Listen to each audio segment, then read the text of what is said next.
It's springtime. Dito kami ngayon sa igiban ng mineral water. Nag-iigib lang si Dada.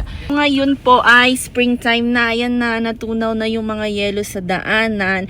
Pero meron pang iba na may mga part pa sa gilid-gilid na hindi pa natutunaw, yung mga makakapal na yung mga makakapal na yelo. Yung mga makakapal na yelo, hindi pa siya natunaw. Pero itong mga nasa daanan, natunaw na. So, kahapon nag-start ang spring. And ngayon, after mag-refill niyan ni Dada ng mineral, dito naman sa likod namin is magdo-donate kami. Ayun no, ayun. Yun, magdo-donate kami ng mga pinaglumaan, mga pinagliitan na damit namin. So, nag-ayos ako ng mga cabinet namin dahil tinabi ko nga yung mga makakapal naming jacket, yung mga pang-winter naming jacket, pati yung mga bata. Kaya yung mga maliliit nilang damit, mga maliliit naming damit at mga hindi na sinusuot, sabi ko, i-donate na lang namin para magkaroon ng space ulit ang aming cabinet. So, ayan, dyan namin ilalagay ang aming mga donation. Ayan o, ang dami niyan. Dalawang black bag yan, dalawang malaking black bag. Saan magkakasya balag? Dami naming mga i-donate. Meron pa dito sa loob. May isa pang malaking black bag. Ganyan pala maglagay dyan. So, yan yung pangalawa. Imagine, ang dami naming mga maliliit na at mga hindi na nasusuot na mga damit-damit. Nakadalawang kami, black bag. Kami namin na-declutter ng mga damit, mga maliliit at mga napaglumaan namin mga damit. Hindi naman siya lumang-luma. Syempre yung mga mukhang bago pa, yun yung dinonate namin. Pero yung mga butas-butas, syempre alangan naman i-donate pa natin yung mga butas-butas, diba? Yung mga magagamit pa rin naman. Tsaka karamihan doon mga mukhang bago kasi yung iba ayaw naman nilang suotin na. Ayaw nilang suotin kahit noong pa, kaya sayang din. Kung iuwi naman namin yun sa Pilipinas, papadala namin sa Pilipinas, ang dami naman nun, napunta na lang lahat sa balikbayan box yung yung mga napagliitan nilang damit. Kaya donate na lang namin dito. So guys, dito kami sa Dollarama. May bibilin lang ako. Small, large. Ito na yung pinakamalaki, large. Dito ko yung yung vacuum Ay, hindi to. Yung vacuum bag. Saan na yun? Ayun pala sa kabila. Ayun. Extra large, extra large. Ayun. Ito. Dito ko kasi, ito yung vacuum sealed bag. Dito ko kasi nilalagay yung aming mga bedsheet, comforter. Dalawa na kaya bilhin ko. $2 lang naman siya. Tapos yung mga makakapal naming jacket, dito ko rin nilalagay.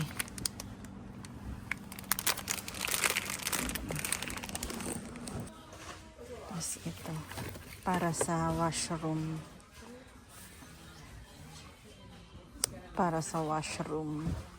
Ano ba mabango? Ito or ito? Ito na lang. Ayan, may mga ganyan yung mga tinda nila dito sa Dollarama. Meron mga pang kitchen.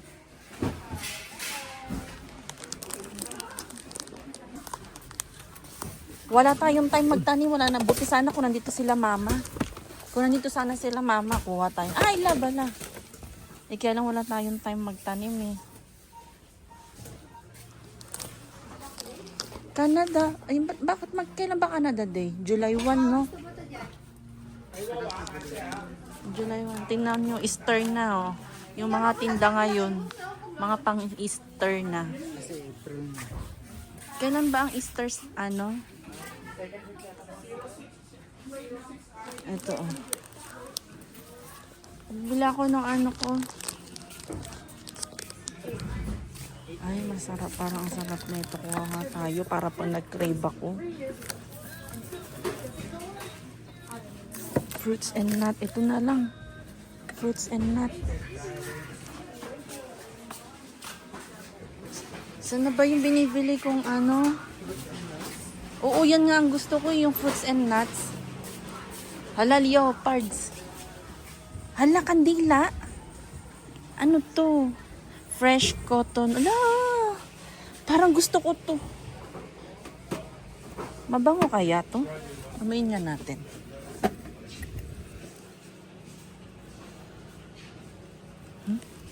Leopards kasi eh, wala lang.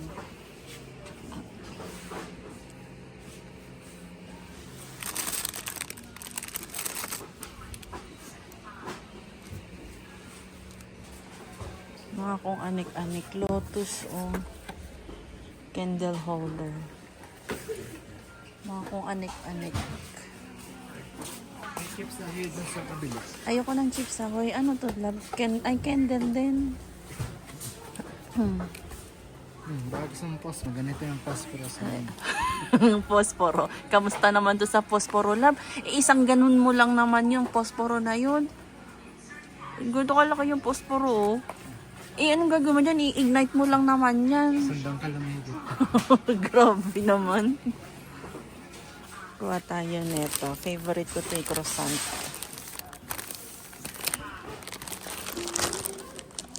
Parang ang sarap na ito. Choco bites. Ay, chocolate din siya. Kala ko biscuit. Mag self-checkout na lang tayo, love. Ay, dito na lang. So, Oh, good. Need a bag? no, thanks. Ikaw magbabayan? Ngayon, dito naman kami sa Canadian Tire. Ay, pang summer na yung mga tinda nila, oh. Mga pang summer na.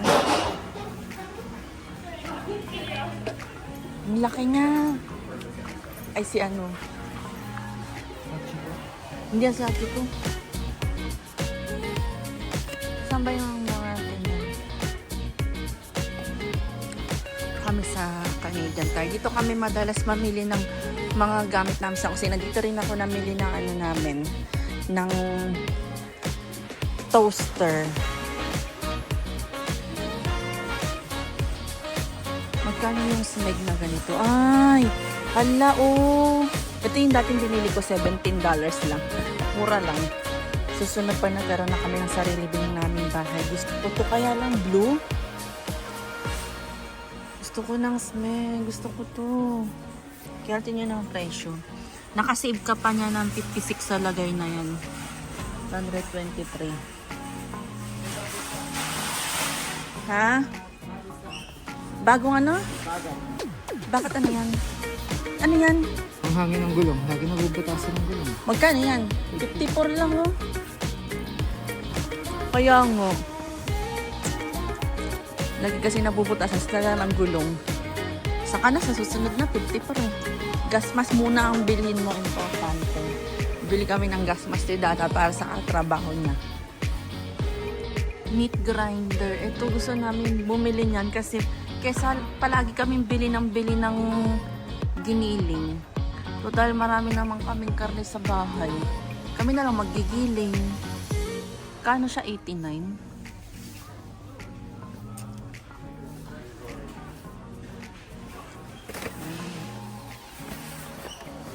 Gas mask. Ayaw mo ba tong pink? 3MD. Anong kinaibahan? Kasi 59 to, tapos yung Pink nga 44. Ano naman kung pink, mas mahal pag pink? Yan, nabili mo. Ito, meron pa dito. Ay, mas mahal ito, Labu, 79. Ano kayo naibahan? Ano ko naibahan yan? Pink din. Ay, ang OA mo. Ayun na, pink na.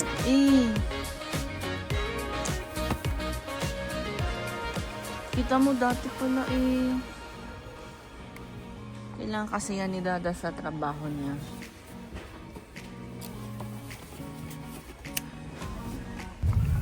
Yan, yung mga gilid-gilid, gaya yan, may mga yellow pa. Yan, may mga ice pa na hindi pa natutunaw. Pero sa ibang part, yan, wala na. Pero yun, ang kapal pa dun, no? Mistisang Rani. Kukulit nila. Sabi bawal pumasok dun. Ayan o, ang kapal pa ng yelo nila dyan o. Pati dun sa bahay na yun, ang kapal pa ng ice niya. Sa kabila, winter pa sa kabila. Dito, winter pa. Pero dito, sa kabila, summer na. Baliw. Eto, gaya niyan, yung kalahati, summer. Yung kalahati, winter pa. Ang kapal naman ng yelo doon sa kanila. Siguro yun yung kapag ka nag-ano sila, nag-shovel, doon nila nilalagay. No, kaya kumapal ng husto. Ayan, gaya niya no, sa kanila. Ang kapal pa ng yelo. Oh. Pero tiyan mo, kulay green na. Summer. Sa mga damuhan, summer na. Kasi nga pa nag-shovel kasi sila noon, dyan nila tinatambak. Kaya kumapal ng husto dyan sa part na yan. Pero spring na. Malapit na ulit kaming gumala. Excited na kaming gumala ulit. Nakamiss din naman kasi yung mga nature. Imagine ilang buwan, 6 na buwan tayong nakakulong sa bahay. Puro puti yung nakikita natin. Kaya, tapos ang summer dito 3 buwan lang. 3 buwan mo lang makikita yung mga kulay green na yan. Kaya dapat talagang sulitin kapag ka pa-summer na. Dahil kapag ka nagtaglamig na naman, wala, nakakulong na naman tayo sa bahay, trabaho lang.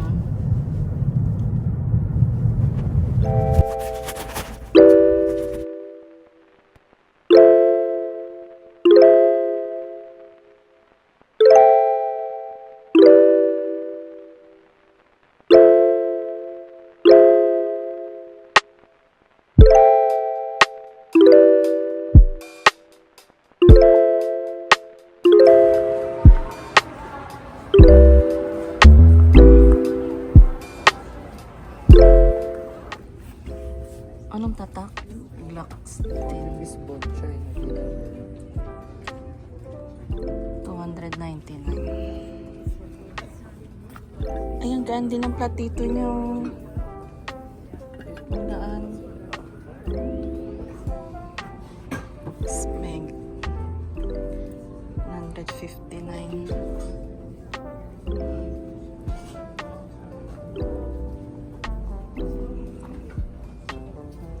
Grabe yung cast iron. Ang bigat pala nito. Diyos me, parang mababali naman yung braso ko. Buhatin pa lang to. Parang grabe kabigat. Ilang kilo kaya to? Ito lang, ganito lang kanipis. Ay, Diyos me. Mga ilang kilo kaya to, lab? Ay, aray. Hindi nga kaya ng isang kamay pag ibuhat. Ang bigat, mga ilang kilo kaya yan? Grabe. Grabe talaga. Hindi ko nga kayang buhatin ng isang kamay lang. Yan ba talaga mga cast iron? Mabibigat? Ito din, cast iron din to. Ay, putaragis. Ay, ano pa lang, cover pa lang niya, ang bigat na. 219. Itong dalawa. Takip tsaka. Parang ayoko magluto sa ganyan. Napakabigat naman. Ah.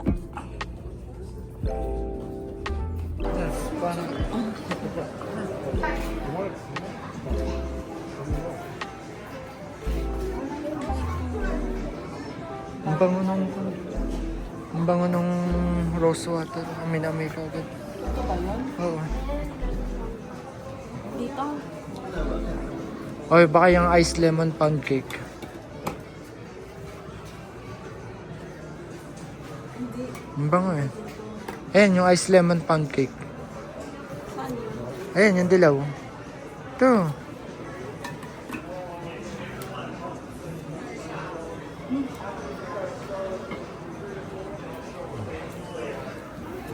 Yan, yung mabango.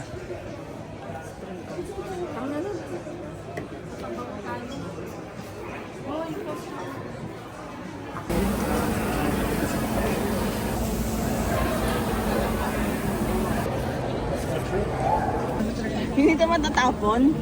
Sige nga. Grabe. Ayaw nga ano. Hindi kasi ako kumakain ng DQ sa Pilipinas. Meron ba dito sa Pilipinas? Ala, oo naman. Pero, hindi ko alam kung masarap to. Mint Oreo. Blizzard. Kain guys. Dito kami sa food court ni Dada. Kumakain ng ramen na walang sabaw, charing. Hindi. Noodle full. Share kami kasi hindi ko maubos yan. Share din kami rito kasi hindi naman ako mahilig sa ice cream. Gusto ko lang siyang tikman.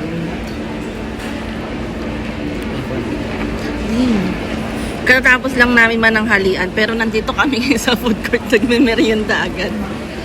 No kaya yun? Napagod ka lakad sa Hudson. Nagpunta kasi kami ng Hudson. Tinignan namin yung Hudson. Sabi kasi sale kasi magsasara na ang Hudson. Dahil isa sa mga American company kasi ang Hudson. Buong branch ng Hudson dito sa Canada. Magsasara na daw ang buong Hudson dito sa Canada. Eh ngayon tinignan namin sale daw kasi. Ang mamahal pa din. 70% na yun sa lagay na yun. Ang mahal pa rin. Nag-window shopping na lang kami. Tapos, kumain. So, dito ulit kami ngayon sa car wash. Papa-car wash namin ulit si Snowy at saka mamaya si Rally naman. Dahil maganda ang weather ngayon at ang sasakyan namin ay sobrang dumi na naman dahil nag-snow na naman nung nakaraan. After namin magpa-car wash, parang kinabukasan lang din, nag-snow ulit. Kaya ayan, nagputik-putik na naman. Pero ngayon, dahil spring na, at nagtutunaw na yung ibang mga part ng daanan, I mean, tuyo na, wala nang mga snow, kaya maganda na magpa-car wash ngayon. Natin yung... Tsaka isa pa para masulit namin itong Mint dahil nag-avail kami ng ano ba yun? Membership. $17 for Nagpa-member kami kasi $17 lang siya nung nagpa-register kami. $17. Tapos yung next month ang babayaran na namin is $37 na. Unlimited na yon, $37 per month and unlimited car wash na yon, tsaka vacuum, tsaka pati yung mat. Yung mat, unlimited wash na rin sa mat. Ang bango in fairness. So ayan, malinis na ulit. Kulay puti na ulit siya. So malinis na ulit si Snowy. Sunod naman naming ipapa-car wash si Rani naman. Twist mo. Yan. Tapos kunin mo yan. Pindutin mo yung regular. Yan. Salpak mo dyan. Yun na yun?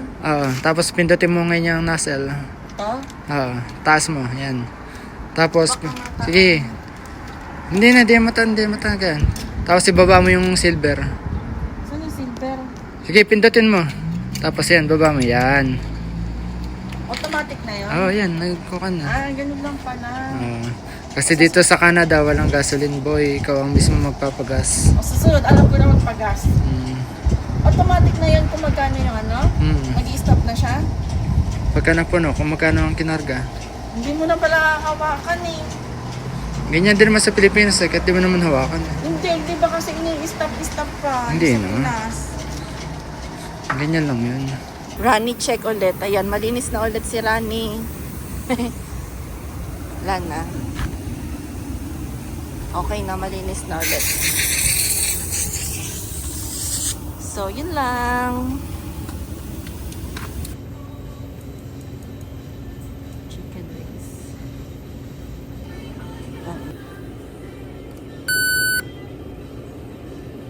Do you need your receipt? No, thanks. Thank you. Magmukbang tayo ng chicken wings. Rest day be like, maglinis ng sasakyan, then kumain ng chicken. Hindi ko naman rest day. Pumasok ko kayo na umaga. Maga lang ako dumating. O diba, kumain na kami kanina. Tapos ngayon, kain ulit. Matagal na kasi ako nagkikredit dito sa chicken wings na to. Ngayon, craving satisfied na. Harap. Ay, may ranch pala ako doon sa bahay. Meron ba? May ranch. Ay, hindi. Ano ba yun? Hindi pala ranch yun. Ano ba yun? Tartar sauce. Masarap din doon sa tartar sauce. Ang init. Init. Kain, guys. So, yun lang po ang aking vlog. See you on my next vlog. Bye!